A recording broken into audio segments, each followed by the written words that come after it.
Ketegangan hubungan antara Amerika Serikat dan Venezuela kembali meningkat setelah Presiden Venezuela Nicolas Maduro menuduh Washington berupaya mengambil alih cadangan minyak raksasa negara itu menggunakan kekuatan militer.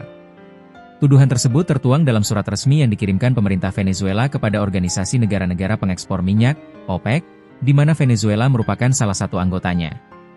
Surat tersebut dibacakan oleh Wakil Presiden Venezuela, Delcy Rodriguez, dalam pertemuan virtual para menteri OPEC. Dokumen itu memuat sejumlah klaim mengenai aktivitas militer AS yang disebut meningkat secara signifikan sejak September lalu di wilayah Laut Karibia dan Samudra Pasifik bagian timur. Tuduhan Maduro, AS berupaya kuasai cadangan minyak Venezuela. Mengutip laporan AFP, Maduro dalam suratnya menilai AS menjalankan operasi militer dengan motif politik dan ekonomi.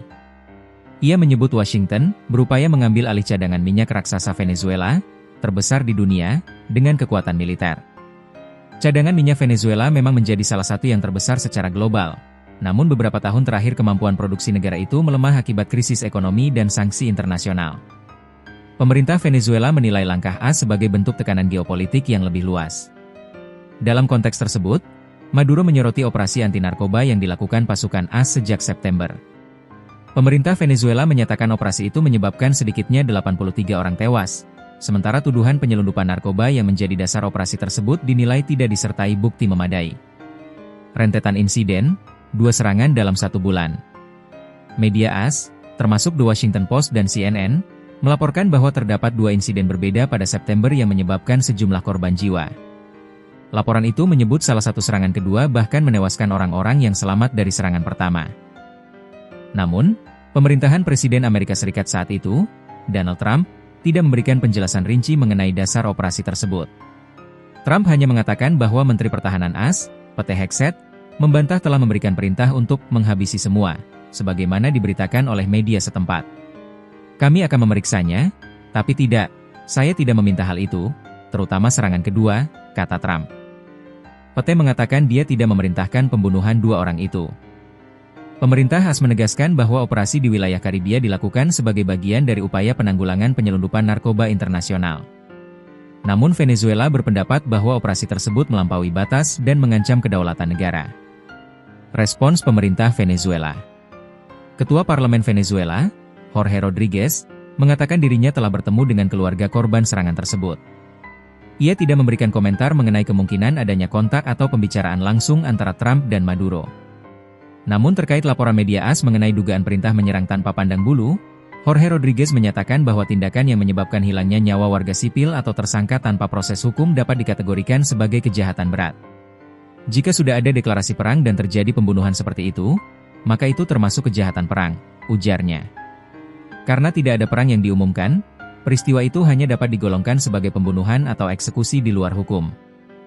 Pemerintah Venezuela menyebut tindakan AS sebagai agresi militer tidak sah dan meminta perhatian OPEC serta komunitas internasional. Aktivitas militer AS meningkat di Karibia. Menurut laporan pemerintah Venezuela dalam surat yang disampaikan ke OPEC, peningkatan aktivitas militer AS terlihat dari pengerahan kapal induk terbesar di dunia ke perairan Karibia. Selain itu, jet tempur dan pesawat pengebom AS disebut berulang kali terbang di dekat pantai Venezuela selama beberapa hari terakhir. Washington menilai operasi tersebut sebagai bagian dari patroli keamanan maritim. Namun Venezuela memandangnya sebagai bentuk tekanan intensif yang berpotensi memicu eskalasi. Pengamat hubungan internasional menilai bahwa klaim Venezuela perlu diverifikasi lebih jauh. Namun peningkatan operasi militer AS di kawasan Karibia memang telah menjadi sorotan sejak beberapa tahun terakhir. Ketegangan politik antara kedua negara juga belum menunjukkan tanda-tanda mereda. Konflik politik dan ekonomi yang berkepanjangan. Hubungan Venezuela dan AS memburuk sejak pemerintahan di Caracas menuduh Washington mendukung oposisi domestik dan upaya menggulingkan Maduro. Di sisi lain, AS menjatuhkan serangkaian sanksi ekonomi yang menekan sektor minyak Venezuela, tulang punggung utama pendapatan negara itu. Sektor minyak Venezuela mengalami penurunan drastis dalam 1 dekade terakhir akibat krisis internal, minimnya investasi, kerusakan infrastruktur, dan sanksi internasional. Dalam situasi tersebut, Maduro menilai peran OPEC menjadi penting untuk memastikan stabilitas sektor minyak global serta mendukung keputusan kolektif negara-negara produsen minyak. Dengan mengirimkan surat resmi ke OPEC, Venezuela tampaknya ingin memperkuat dukungan diplomatik sekaligus menarik perhatian terhadap apa yang mereka sebut sebagai ancaman terhadap kedaulatan nasional. Menunggu respons internasional. Hingga saat ini, OPEC belum mengeluarkan pernyataan khusus terkait isi surat Maduro. Namun organisasi tersebut secara rutin memantau situasi geopolitik yang dapat berdampak pada produksi serta stabilitas harga minyak dunia. Pengamat mencatat bahwa ketegangan antara Venezuela dan AS dapat berdampak pada dinamika pasar minyak global, setidaknya dari sisi persepsi risiko. Meski produksi minyak Venezuela kini relatif kecil dibandingkan sejarahnya, potensi eskalasi konflik tetap menjadi perhatian. Sementara itu, pemerintah AS belum memberikan respons baru terkait tuduhan yang disampaikan Maduro dalam forum OPEC. Media internasional memperkirakan Washington akan menanggapi melalui saluran diplomatik atau konferensi pers dalam beberapa hari mendatang.